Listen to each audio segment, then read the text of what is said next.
I hung around with friends and family members who were in the drugs and became a drug addict and then wanted to, make money. So I ended up selling drugs to support my habit. So that led me down to the path of getting arrested one day. How did you navigate being in that prison area mentally? What was that time like for you? I had a lot of time thinking about what I was doing was not correct. I started reading books like Robert Kiyosaki, Tony Robbins, all these different educational books that would uplift me, and I knew that I wanted to create some type of business so that I could break that cycle when I got home. I've built a real estate portfolio. I've built over 150 plus houses at affordable prices. I employ local businesses to build these houses. So there's an ecosystem that I created, and I'm helping the community now. Welcome to another episode of the Icons of Real Estate podcast, where we dig into the minds, the methods, and the magic behind the people shaping the future of this industry. Today, I get to sit down with someone who's doing it with equal parts courage, creativity, and cultural responsibility. He's a Big Island native, a true Hawaiian waterman, a developer who's structured more deals than most people have written grocery lists, and he's a man who believes that real estate isn't just about ROI, it's about roots. Fuzzy Jardine isn't just investing in Hawaii, he's fighting for it. So buckle up, because we're about to dive into how he's building homes, rebuilding hope, and redefining what it means to invest with purpose. Let's get into it.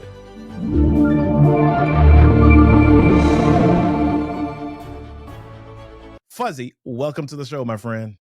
What an intro. I appreciate that. Love the vibe and super excited to talk story with the community that you have, and what is the story you're writing today is going to happen tomorrow. So what you do today I love is it. going to, yes. Aloha. Mahalo Excellent. for having me on. Excellent. Aloha, my friend. All right, so let's jump in. Let's jump into this, man. So you grew up, or you started out on the Big Island, and then you moved to another homestead community. How did that really help you get started with the idea of community building and real estate? Well, in Hawaii, everything is all ohana, which means family, right? And we grew up, I had aunties and uncles, all my cousins, we all grew up together because it's super expensive to live here in Hawaii. The average home is about a million and some change. So a lot of people here is multi-generational families living together to be able to survive. And that's where I was able to learn, community and being part of, a group, which is the ohana that I grew up in, and, big family, right? 20, 30 cousins, right? So there's a lot of people that was around that I grew up that's guide me into the direction that, or the choices that I made. And a lot of them in Hawaii, it's just a beautiful place, right? And we enjoy our life because the ocean's around us, and comes partying, right? Everybody likes to party because it's just beautiful here. So I ended up, that's where my route went, down that path. But we'll go more into it eventually on this show.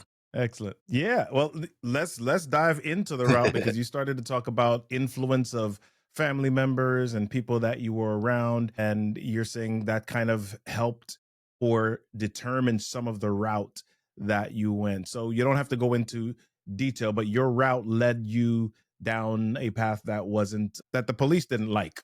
How about that? Well, it's the learning. Right? That the law didn't like. So how did you navigate being in that prison area mentally? What was that like? What was that time like for you? I got there because of the choices I made and the people I hung around with. And drugs and alcohol was surrounded by me growing up. Alcohol for sure. Everybody parties. Yeah. Everybody there was always alcohol in the coolers. But I hung around with friends and family members who were in the drugs and became a drug addict, and then of course wanted to make money. So I ended up selling drugs to support my habit. So that led me down to the path of getting arrested one day. And while I was in there, in fact, when I got arrested, that was a big relief, because I knew that was my opportunity to be able to okay, Fuzzy, you can still do the same thing, or is it time to change your life? And I knew when I got arrested, I wasn't looking at small time. I got arrested with doing 87 months in federal prison because of the drug that I was selling, a conspiracy to sell, distribute, crystal meth. And I was an addict too. But while I was in there, I had a lot of time to think about my life and where I was heading, and that path wasn't for me. So of course, one of the first things you do is grab Bible, right? The Bible is one of the things that I grabbed that, of course, like I left God, and then, not trying to go into, you know, uh, the religion part, but I needed a higher power to get me back in line. And, God when I got arrested, it was a big Got relief it. from living that lifestyle, and I knew that it was a opportunity for me to keep going down that path or change, right? And that was the opportunity, and I prayed to God that day, you know, to, and thank him, and help needed the guidance from him to be able to, pull through this situation because I was looking at 87 months total, right, to spend in federal prison. And when I did go, though, I made it to where, look, I had a lot of time thinking about what I was doing, and what I was doing was not correct. Like you were saying earlier, the police, the FBI, they were on me. And then I got caught. And now I had an opportunity to pay my debts to society for the wrong that I did to my community. And I knew, like, okay, in my mindset back then, it was like, if I didn't do it, somebody else would. So my thinking was off, and because of the people I hung around with. But when I was in there, I started reading books like Robert Kiyosaki, Tony Robbins, all these different educational books that would uplift me. And I knew that I wanted to create some type of business so that I could break that cycle when I got home. Yeah. Yeah. So you said Robert Kiyosaki, that's a foundational book for a lot of people, Rich Dad, Poor Dad. Hmm. And I know that in reading that book, it makes you think specifically in a certain area about business and how to generate income. So, what was it that made you say real estate investing specifically in there? Was it the book, or were there other factors that allowed you to say real estate investing is the path that I want to go down? Well, my grandfather I remember them, he bought a property in Kona and then they was renting it out. So he kind of had a little part about me wanting to become a landlord. And I seen the income coming in from him and my grandmother managing that property. But I knew that after reading these books, they talk about residual income or income when you're sleeping, mailbox money. And that's what got me, like, wanting to learn more about real estate. And you know I didn't know much about it, but I started educating myself. And I knew that when I came out, I wanted to, you know have my own home, buy my own home, so I could, raise a family. And that was really the goal when I got home, is to get back into society, create some type of business, and then buy my own home. Yeah. I think that there are a lot of different choices that we make in life, and some of them are great and some of them are not great. But I believe on top of that, there are things that we learn even when we're not doing the best things in life. So even in the former lives that you had, from just being on the water to being in the wrong side of the law, what were some of the things that you learned, or some of the skills that you learned, that, or the mindset shifts that you transferred into what you do now with real estate? That's a great question, Robert. Like, my mindset was twisted back then because I was always thinking about myself and wasn't thinking about others. So when I was selling these drugs, I was didn't realize I was hurting families, right? And I was the cause of that, and I was part of that community, and that was the wrong community. But then my mindset shifted because I wanted to change it. I didn't want to do the same thing when I got out. So what I did was, I had to sit down and pray and realize, okay, I got to change what I'm doing, or change the circle that I'm around with. Stop making excuses, right? And take control of my future. And, really it was surrounding myself with some of those guys that were in prison who were white collar crime guys who, made a mistake, the tax invasion. Like there was this one guy named Joel who taught real estate 101. And that was like open up, opened my mind. And I realized, that this was where I wanted to go and the people who I needed to surround myself with. So the the thing that I learned was just surrounding myself with people that would help me educate myself to lift myself up and not go back down to that same mentality of drugs and being in that bad circle. Yeah. Yeah. So you do a lot of stuff with investing now, but I also noted that you have a skill set in developing partnerships. Tell us a little bit about that, because a lot of times when people think about investing, they think about, okay, fix and flip, wholesaling. They identify a property and they do what they need to do with it, rehab, flip it, and then make money that way. But you've also looked into that area of partnerships. Tell us a little bit more about how you started in that area. Yeah, so like this is like a lot of people in Hawaii don't like we think we don't have money, which yes, it's true. It's facts. It's super expensive. Our wages doesn't match our cost of living. So a lot of people have two or three jobs. When I came out of prison, that's what happened. I had to get a couple jobs to be able to survive. But I knew that I needed to find a circle of people that could teach me about real estate. There was nobody in Hawaii with an abundance mindset, but there was a group of people. I don't know if you know Fortune Builders that came on the commercial. I knew that that was the part of, I knew that that was the people I needed to be with or learn from.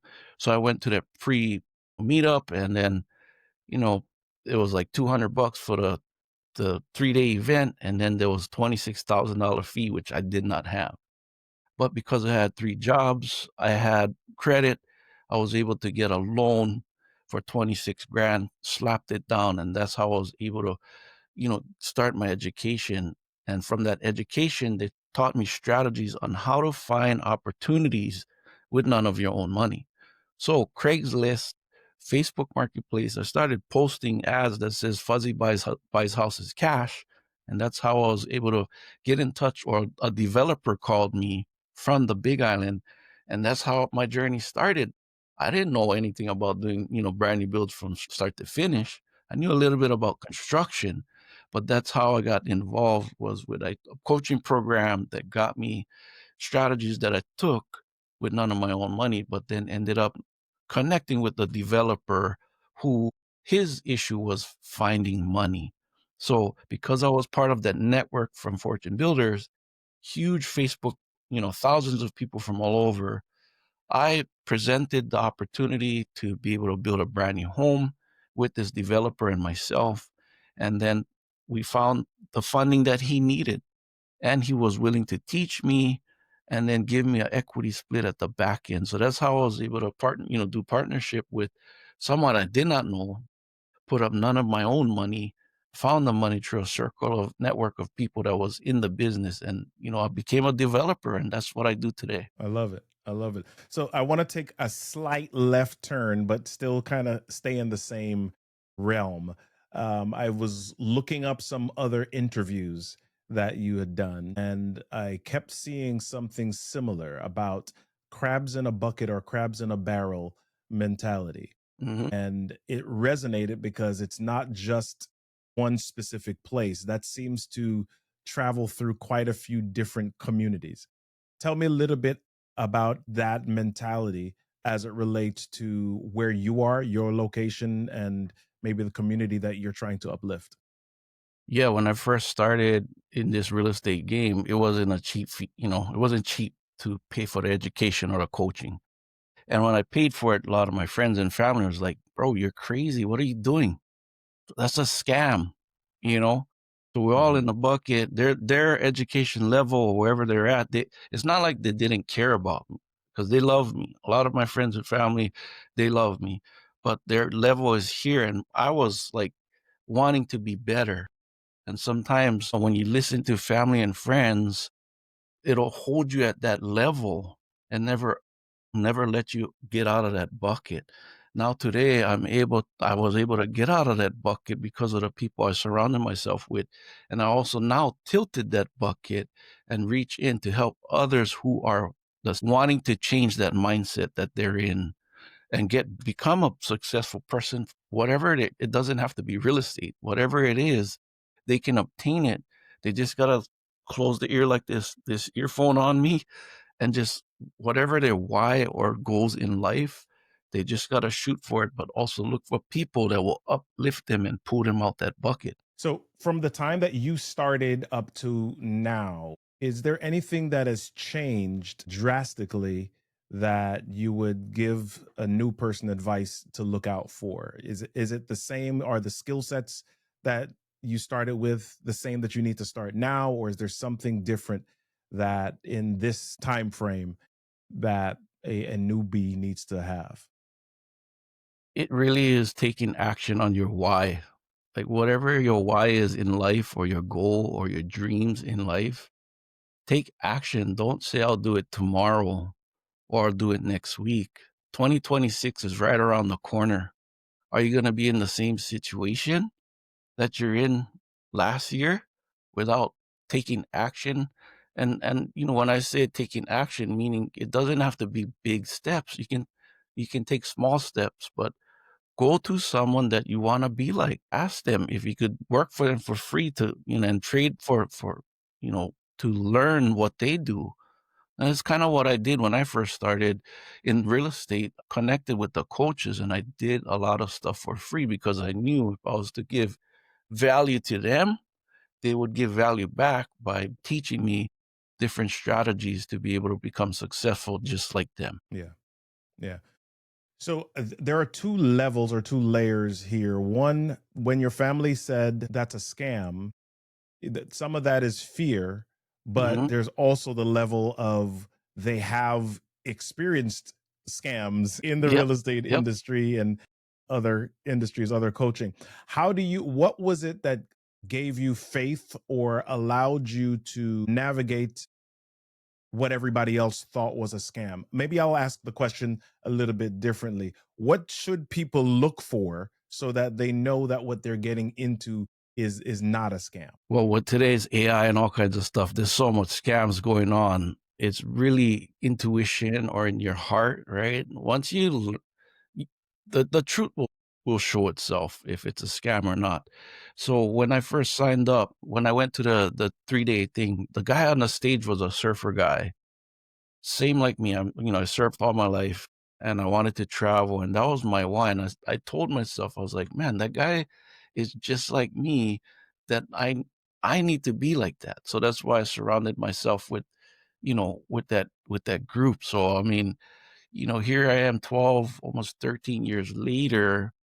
Had I not taken action, you know, o on my instinct and believing in myself, even if it was even if it was a scam, I still would have learned from that, right? But the thing is I took action because I knew that these people would be able to, help me obtain my why in life, which is to break the cycle of people that's Hawaiians moving away. There's 15,000 or more moving away from Hawaii because of the choice of not doing something about their taking action on their dreams, right? And yes, the facts is right there. We're in one of the most expensive state, but if you don't take action and you got to work now, success is not going to come to you.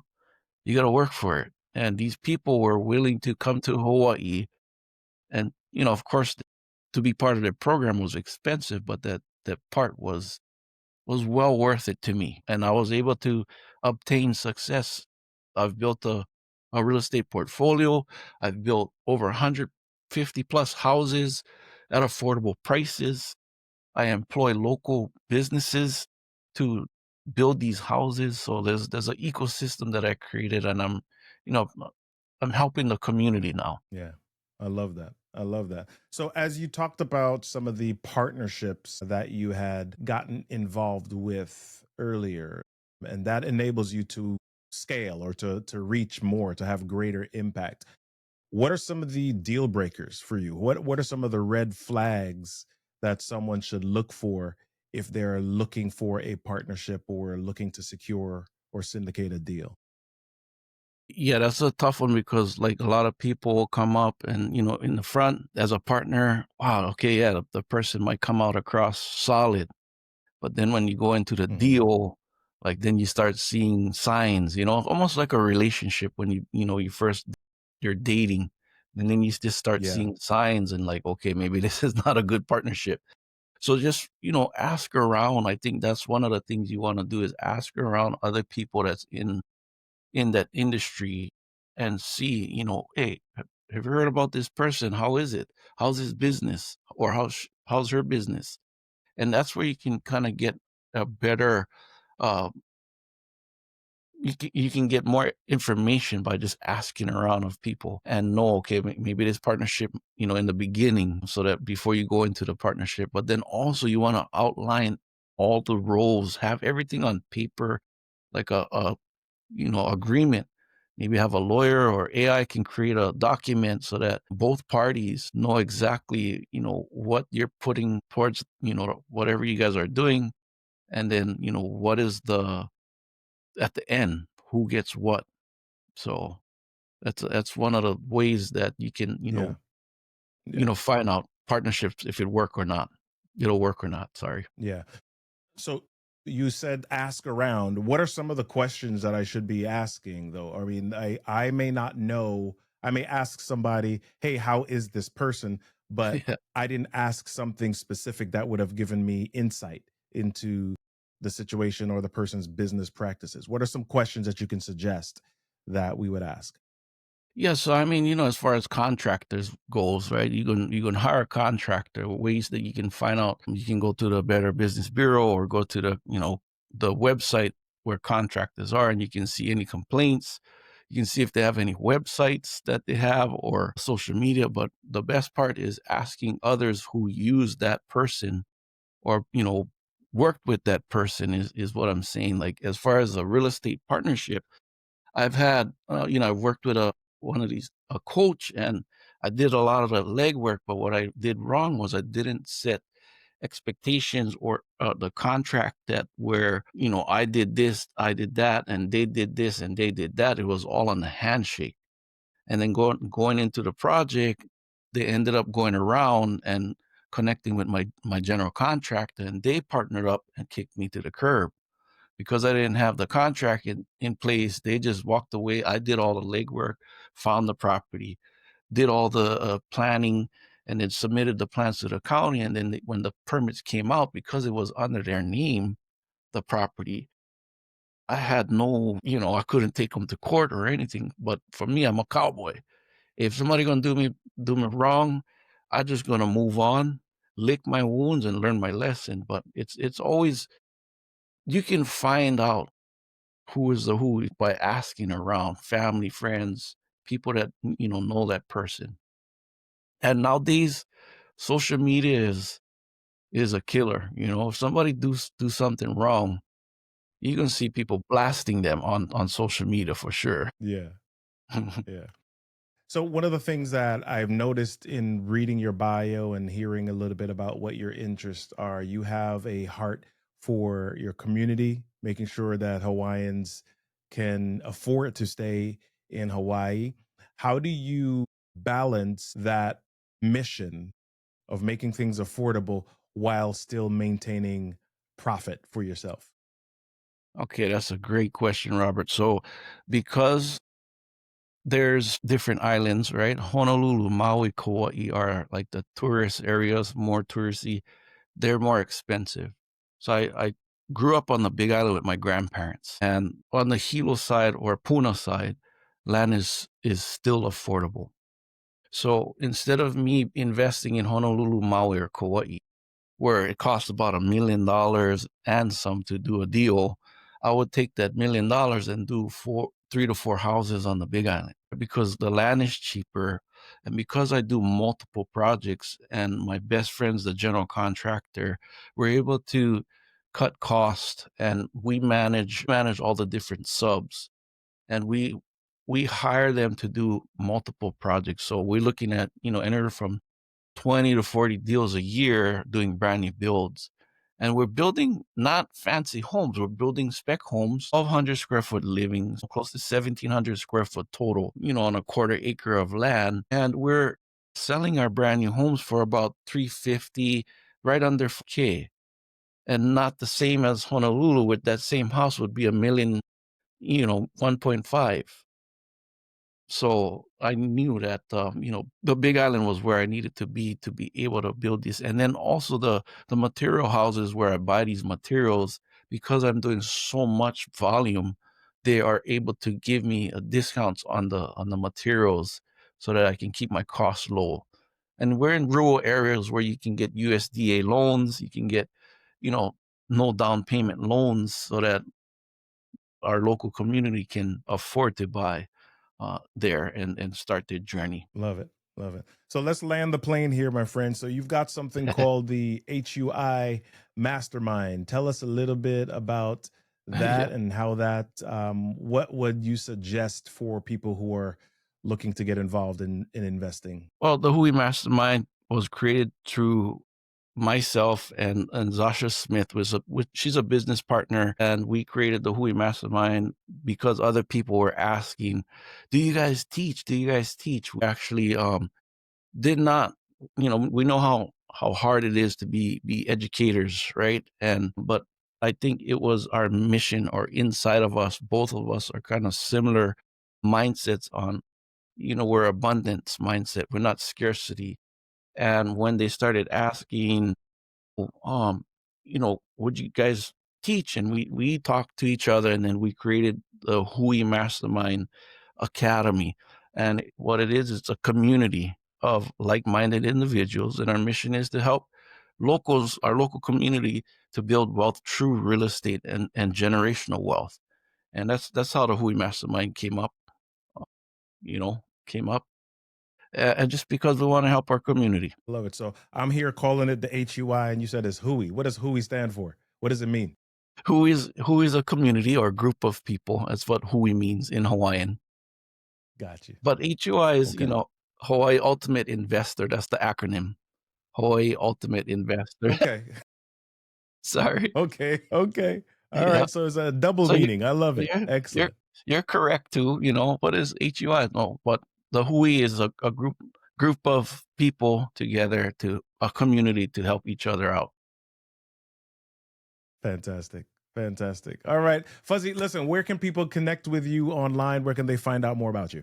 Yeah, I mean, I have, Instagram is probably the best way to get in touch with me, HIFUZZ, or you can go to fuzzyjardine.com. And then I also have a YouTube channel that it's called Investing in Hawaii on YouTube. And, just message me if you guys have any questions. And then also have, 99 cents on Amazon. I wrote my own book called Priced Out of Paradise: How to Build Wealth Investing in Real Estate the Pono Way. So if you guys are interested in reading on how you can get involved with real estate, I share all my secrets in this book, and I share how to be Pono. Pono means righteous or right, and not thinking about profits before people. Make sure that you treat people like that's your family or ohana. Like, there's people that's going through distress situations, and a lot of other investors out there are sharky. They think about profits first and don't think about people. Make sure that you take care of your auntie, your uncle, your grandma, your ohana, and treat it like that's yours. Don't just kick them out to the curb. Make sure you think of them first and show them their options first before you put money in your pocket. All right. Well, listen, Fuzzy, it's been fantastic hanging out with you, hearing a little bit about your journey and how you are taking care of the Ohana, the people in your neighborhood and your family, and the Hui Mastermind and all that you've got going on. Thanks so much for hanging out with us, my friend. Thank you, Robert. You guys have a great day. Make sure you guys take action, because if not, next year is coming around the corner. You're gonna be still in the same situation. So, aloha, gang.